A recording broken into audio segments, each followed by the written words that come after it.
Breaking news చూస్తున్నారు. Iran ఇంకా Israel మధ్య హై టెన్షన్ వాతావరణం ఇంకా కొనసాగుతూనే ఉంది. అయితే ట్రంప్ ఇవాళ మార్నింగ్ 3 గంటల సమయంలో రెండు దేశాల మధ్య రెండు దేశాలు కూడా సీజ్ ఫైర్ ఒప్పందాన్ని ఒప్పుకున్నాయి. ఇక యుద్ధం అనేది ఆగిపోయింది. ప్రతి ఒక్కరికి కూడా కంగ్రాచులేషన్స్ అంటూ కూడా ట్రంప్ ట్వీట్ చేశారు. అయితే ఆ ట్వీట్ చేసిన కొద్దిసేపటికే ఆ సీజ్ ఫైర్ ఒప్పందాన్ని కూడా ఇరాన్ ఉల్లంఘించింది అంటూ ఇజ్రాయెల్ కొన్ని స్టేట్మెంట్స్ని పాస్ చేసింది. అయితే బాలిస్టిక్ మిసైల్స్తో ఇజ్రాయెల్ పైన ఇరాన్ దాడికి దిగింది. అయితే ఆ దాడుల్లో 25 మంది ఇజ్రాయెల్కి సంబంధించిన స్థానికులు, అక్కడ ఉండే ప్రజలు కూడా చనిపోయారంటూ కూడా ఇజ్రాయెల్ అధికారికంగా ప్రకటించింది. అండ్ ఆల్సో ఆ బాలిస్టిక్ మిసైల్స్తో అటాక్ చేయగానే ఇజ్రాయెల్లోని కొన్ని ప్రాంతాల్లో ఆ ఎమర్జెన్సీ సైరన్ల మోత కూడా మోగింది. సో దీంతో సీజ్ ఫైర్ ఒప్పందాన్ని ఇరాన్ ఉల్లంఘించిందంటూ ఇజ్రాయెల్ మండిపడుతోంది. సో ప్రజెంట్ ఆ సీజ్ ఫైర్ ఒప్పందాన్ని ఉల్లంఘించిన తర్వాత ఫర్దర్గా ఇజ్రాయెల్ కూడా ఇరాన్ పైన దాడి చేస్తుందా అనే ఒక క్వశ్చన్ కూడా రైజ్ అవుతుంది. అండ్ ఆల్సో నిన్న కూడా ఇరాన్ కూడా అమెరికన్ మిలిటరీ బేస్ పైన కూడా దాడి చేసింది. సో దీనికి సంబంధించి కూడా అమెరికా ఎలాంటి స్టేట్మెంట్ కూడా ఇవ్వలేదు. బట్ ఇవాళ సీజ్ ఫైర్ ఒప్పందం కుదిరిన తర్వాత అగైన్ ఇరాన్ ఇజ్రాయెల్ పైన బాలిస్టిక్ మిసైల్స్ దాడికి దిగింది.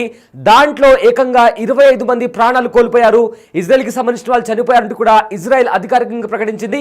సో దీంతో సీజ్ ఫైర్ ఒప్పందం ఇరాన్ ఉల్లంఘించిందనే నేపథ్యంలో ఇజ్రాయెల్ మరొకసారి దాడికి దిగుతుందా, ఒకవేళ అదే జరిగితే అమెరికా ఎలాంటి చర్యలు చేపట్టబోతుంది అనేది కూడా ఇప్పుడు ఒక పెద్ద క్వశ్చన్ మార్క్. అయితే ప్రజెంట్ ఇదే అంశానికి సంబంధించిన పూర్తి డీటెయిల్స్ అందించడానికి మా కలీగ్ రామ్ దాస్ జాయిన్ అవుతున్నారు. ఎస్ రామ్, గత 12 రోజుల నుంచి కూడా ఇజ్రాయెల్ ఇంకా ఇరాన్ మధ్య యుద్ధం కొనసాగుతుంది. అయితే దీంట్లో ఒక 2 డేస్ బ్యాక్ అమెరికా కూడా ఎంట్రీ ఇచ్చి ఇరాన్ అణుస్థావరాలపైన దాడికి దిగింది. అయితే ఇవాళ అమెరికన్ ప్రెసిడెంట్ ట్రంప్ కూడా సీజ్ ఫైర్, రెండు దేశాల మధ్య సీజ్ ఫైర్ ఒప్పందం కుదిరిందంటూ కూడా ట్వీట్ చేశారు. అయితే ఆ ట్వీట్ చేసిన తర్వాత అగైన్ ఇరాన్ ఇజ్రాయెల్ పైన దాడికి దిగింది అంటూ కూడా ఇజ్రాయెల్ చెప్తుంది. సో అసలు మొత్తానికి ఏం జరుగుతుంది, సీజ్ ఫైర్ జరిగిన తర్వాత కూడా ఇరాన్ ఎందుకు దాడి చేసింది, అండ్ దీనికి సంబంధించిన అప్డేట్స్ ఏంటి రామ్దాస్? జస్ట్ 4 hours బ్రేక్ అంతే. కేవలం 4 గంటలు ప్రెసిడెంట్ ట్రంప్ ప్రకటించిన తర్వాత అనౌన్స్ చేసిన తర్వాత ఇజ్రాయెల్ ఇరాన్ మళ్ళీ కాల్పులు తీసుకుంటే పరిస్థితి వస్తుంది. కేవలం ఈ రెండు దేశాలు 4 గంటలు మాత్రమే ప్రశాంతంగా ఉన్న పరిస్థితి కనబడుతుంది. యుద్ధం ముగిసిందంటూ జనం ఊపిరి పీల్చుకున్నారు. అనుకున్న టైంలో మళ్ళీ వార్ స్టార్ట్ అయినట్టుగా కనబడుతోంది. ఇరాన్ నుంచి భారీ స్థాయిలో మిసైల్స్ అటాక్ చేసినట్టుగా ఇజ్రాయెల్ ఆరోపిస్తుంది. ముఖ్యంగా ఇజ్రాయెల్ ఉత్తర ప్రాంతంలో దాడులను గుర్తించినట్లుగా రక్షణ మంత్రి క్యాంట్ చెప్తున్నారు. ఉత్తర భూభాగంలో ఉన్న ఇజ్రాయెల్ ప్రజలు వెంటనే సురక్షిత ప్రాంతాలకు వెళ్లాలంటూ ఆదేశించినట్టుగా చెప్తున్నారు. కాల్పుల విరమణ తర్వాత ఇరాన్ నుంచే మొదట మిసైల్స్ అటాక్ జరిగిందని, దీంతో ఇక తాము కూడా అందుకు తగ్గట్టుగా ప్రతిస్పందిస్తామంటూ చెప్తున్న పరిస్థితి కనబడుతుంది. ముఖ్యంగా కాల్పుల విరమణ బ్రేక్ చేసినందుకు తీవ్రంగా స్పందించాలంటూ ఆయన మళ్ళీ ఇరాన్ డిఫెన్స్ ఫోర్సెస్ ను ఆదేశించారు. ఈ నేపథ్యంలోనే ఇరాన్ దాడులకు తీవ్రంగా స్పందించినటువంటి ఇజ్రాయెల్ టెహ్రాన్ సిటీని మళ్ళీ టార్గెట్ చేయాలని డిసైడ్ అయినట్టుగా కనబడుతుంది. టెహ్రాన్ నగరంలో ప్రభుత్వ భవనాలు కావచ్చు, కార్యాలయాల లక్ష్యంగా దాడులు చేయబోతున్నట్లుగా అనౌన్స్ చేస్తుంది. ఇదే సమయంలో ఇజ్రాయెల్ ఆర్థిక మంత్రి స్మోట్రిచ్ కూడా స్పందించారు. ఇరాన్ నుంచి వచ్చిన మిసైల్స్ ను గుర్తించాము, ఇప్పుడు టెహ్రాన్ షేక్ అవుతుందంటూ కామెంట్ చేశారు. ఒక విషయం ఇక్కడ గుర్తుపెట్టుకోవాలి, ఇక్కడ అమెరికన్ ప్రెసిడెంట్ మధ్యవర్తిత్వంతో తాను ఈ యుద్ధాన్ని బ్రేక్ చేశానంటూ అనౌన్స్ చేసుకోవడము, దాంతో జస్ట్ 4 hours తర్వాత మళ్ళీ ఇవన్నీ కూడా నడుస్తున్నాయి. పరస్పరం దాడులు చేసుకోవడము, పై చేయి సాధించుకోవడానికి ఇక్కడ ఒకరిపై ఒకరు ఇక్కడ ఇలాంటి పరిస్థితులకు పాల్పడుతున్నట్టుగా మనకు అర్థమవుతుంది. ఇజ్రాయెల్ నుంచి వస్తున్నటువంటి వార్నింగ్స్ దాడులపై ఇరాన్ కూడా స్పందించింది. ఇజ్రాయెల్ దేశం ఆరోపిస్తున్నట్టుగా తాము ఎక్కడ ఆ సీజ్ ఫైర్ ను బ్రేక్ చేయలేదు, మిసైల్స్ దాడి జరగలేదు అంటూ చెప్తున్న పరిస్థితి. కానీ చాలా క్లియర్ గా నార్థర్న్ ఇజ్రాయెల్ వైపు మిసైల్స్ అటాక్ జరిగింది. దాదాపు ఇప్పటి వరకు 5 క్యాజువాలిటీస్ రిపోర్ట్ అయ్యాయి. అంటే దాదాపు 5 చనిపోయినట్టుగా చెప్తున్నారు. ఇంకా డజన్ల సంఖ్యలో గాయపడ్డట్టుగా చెప్తున్నారు. దీంతో ఒక్కసారిగా మళ్ళీ ఇజ్రాయెల్ కూడా తీవ్రంగా స్పందించే అవకాశాలు కనిపిస్తున్నాయి. దీంతో అసలు ఇక్కడ సీజ్ ఫైరే లేదు అనే విషయం అయితే చాలా క్లియర్ గా అర్థమవుతుంది. సీజ్ ఫైర్ ఉంటే కనుక చాలా ఖచ్చితంగా దానికి కట్టుబడి ఉండాల్సిందే. రెండు దేశాలు కూడా ఇప్పటికే పశ్చిమాసియా బగ్గుమంటుంది, తీవ్ర ఉద్రిక్తతలు ఉన్నాయి. ఓవైపు క్రూడ్ ఆయిల్ ధరలు పెరుగుతున్నాయి, మరోవైపు పరిస్థితులు చేయదాటిపోతుంది. నానాటికి ఈ యుద్ధం కాస్త దేశాల మధ్య యుద్ధంగా పరిణమిస్తోంది. అటు ఖతర్, కువైట్, బహ్రెయిన్, అలాగే ఒమన్, దాంతో పాటు యుఏఈ, జోర్డాన్ ఇలాంటి దేశాల ఎయిర్ బేస్ లపై కూడా ఇరాన్ టార్గెట్ చేస్తున్న నేపథ్యంలో ఒక్కసారిగా వాటి గగనతలాలు కూడా నిన్నంతా మూసివేశారు. నిన్న రాత్రంతా కూడా తీవ్ర ఉత్కంఠ కొనసాగింది మిడిల్ ఈస్ట్ లో. మళ్ళీ సో వెంటనే ట్రంప్ బ్రేక్ చేశారు, కానీ ఇక్కడ ఇరాన్ ఈ సీజ్ ఫైర్ ని బ్రేక్ చేసినట్టుగా కనిపిస్తుంది. సో ఇప్పుడు మళ్ళీ ఇజ్రాయెల్ అటాక్ చేసేందుకైతే రెడీ అవుతున్నట్టుగా మనకు అర్థమవుతుంది. Yes thanks Ramdas, thanks for the update. So present Iran ఇంకా ఇజ్రాయెల్కి సంబంధించి ఏదైతే గత 12 రోజుల నుంచి యుద్ధం జరుగుతూ వస్తుందో దానికి సంబంధించి కూడా ఇవాళ యుద్ధం కాస్త ముగిసింది. ఇక రెండు దేశాలు సీజ్ ఫైర్ కోసం రెండు దేశాలు కూడా ఆ ఒప్పందానికి ఒప్పుకున్నాయి.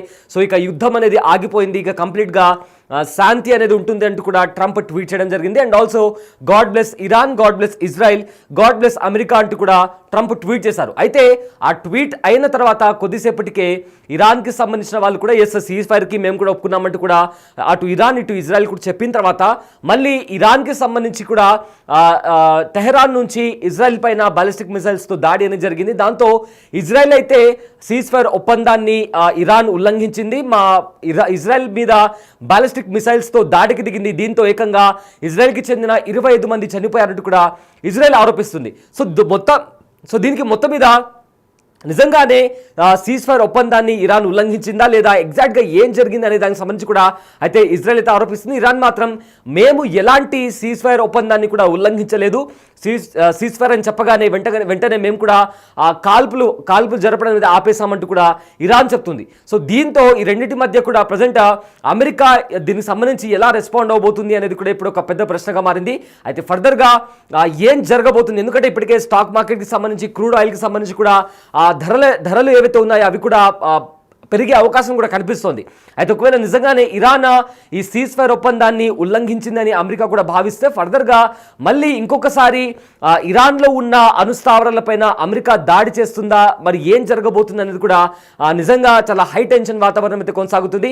అయితే ఇప్పటికే రెండు దేశాలు ఒకరిపైన ఒకరు దాడులు చేసుకున్న తర్వాత అటు ఇజ్రాయెల్లో అండ్ ఆల్సో ఇరాన్లో కూడా భారీగా ఆస్తి నష్టం, అదేవిధంగా ప్రాణ నష్టం కూడా వాటిల్లింది. అయితే ఇరాన్కి ఎక్కువగా ఆస్తి నష్టం వాటిల్లింది, ఎందుకంటే అణుస్థావరాలపైన ఇజ్రాయెల్ అదేవిధంగా అమెరికా కూడా దాడులు చేశాయి. అండ్ ఆల్సో ఇరాన్ కూడా ఏమాత్రం వెనక్కి తగ్గకుండా ఇజ్రాయెల్ పైన అదే రీతిలో దాడి చేసింది. అయితే ప్రజెంట్ అయితే సీజ్ ఫైర్ ఒప్పందాన్ని ఇరాన్ ఉల్లంఘించినట్లయితే రాబోయే పరిస్థితులు అంటే రాబోయే రోజులు ఏ విధంగా ఉండబోతున్నాయి అనేది కూడా ఇప్పుడు ప్రతి ఒక్కరు దాని గురించి మాట్లాడుకోబోతున్నారు. అండ్ దీన్ని అమెరికా ఎలా చూస్తుంది, ఫర్దర్గా ఇలాంటి యాక్షన్ తీసుకోబోతుంది అనేది కూడా ఒక big question mark. Why? Die. Fernando, mira! Wow! Imale. Fernando, tengo miedo! Mira.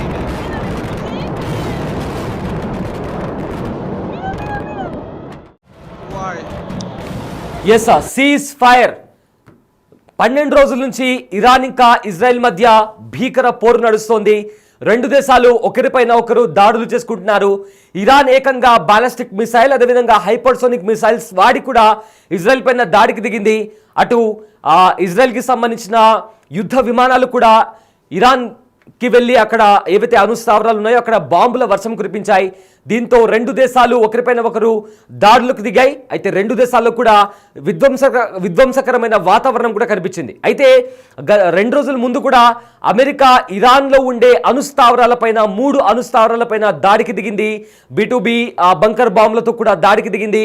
అయితే ఆ దాడుల్లో అణుస్థావరాలు ఎంతవరకు దెబ్బతిన్నాయనేది కూడా ఇంతవరకు ఎలాంటి క్లారిటీ రాలేదు. అండ్ రేడియేషన్ కూడా లీక్ కాలేదంటూ కూడా ఇప్పటికే కొన్ని అంతర్జాతీయ నివేదికలు కూడా చెప్తున్నాయి.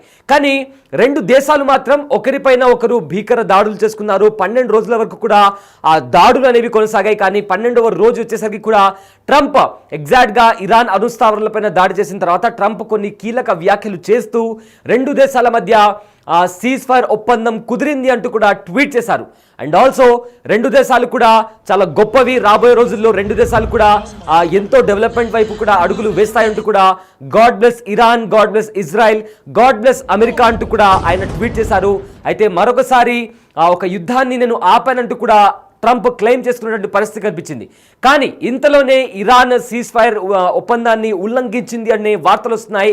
సో ఇలాంటి వార్తలు వస్తున్న నేపథ్యంలో రాబోయే రోజుల్లో అంటే ఇజ్రాయెల్ కూడా ఈ సీజ్ఫైర్ ఒప్పందాన్ని ఉల్లంఘించి మరోసారి ఇరాన్ పైన దాడి చేస్తే ఈ యుద్ధం అనేది మరొకసారి స్టార్ట్ అవుతుందా అన్న క్వశ్చన్ రైజ్ అవుతుంది.